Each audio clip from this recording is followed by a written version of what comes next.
This is 2035 advanced features for project 2.2. We are reset. So now first we're going to have a start page. So the start page prompts you, it says press button to start.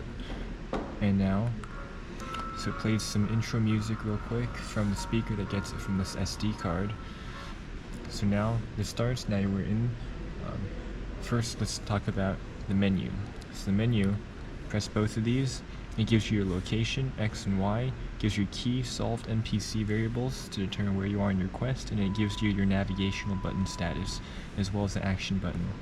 So now we can go, we can see that we have a walking animation, and also we have a running animation as well when we hold down this button. So now we're going to go speak to the NPC.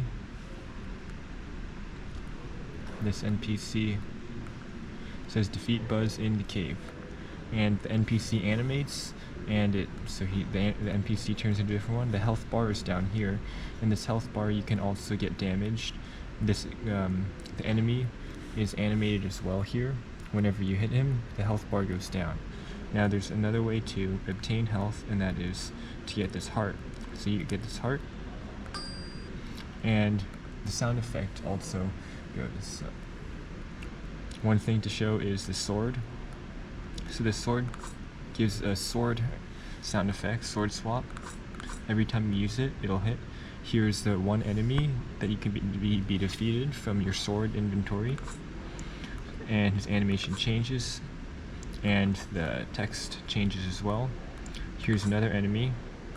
So now in order to beat this enemy, we're going to go and swap to another item in our inventory, and we're going to get it.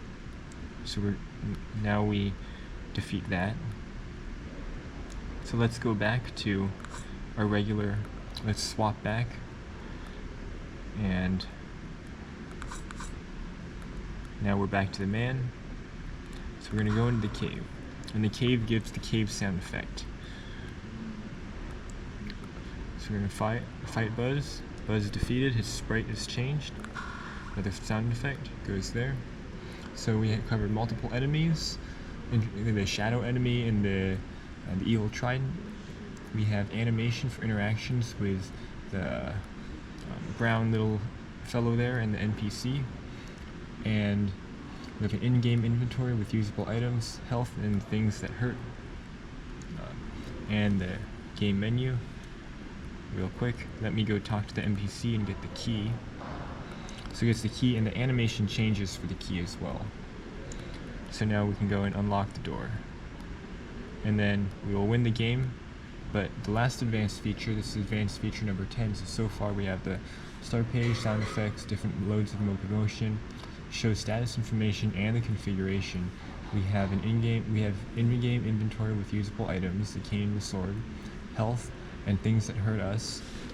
And then we also have ways to obtain that health back. We have multiple enemies to defeat, animation for interactions with static things, and the last one is the MPU 6050. So it's this gyroscope here, and how it works is you tilt this to move, and depending on how far you tilt, you'll either go faster or slower. And so you can see if I tilt it very far, it'll go into the green running animation, and if I tilt it just a little bit, then it'll go into the walking animation. This works for up, down, left, and right. And additionally, let's go get our sword here.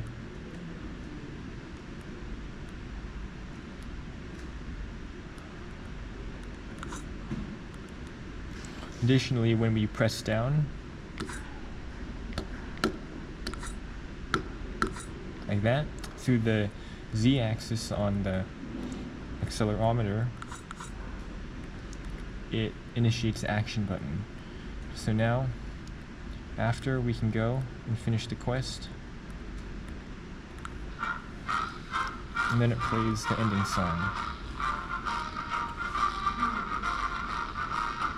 Alright, so that's project 2-2 with the advanced features, covering 11 of the advanced features.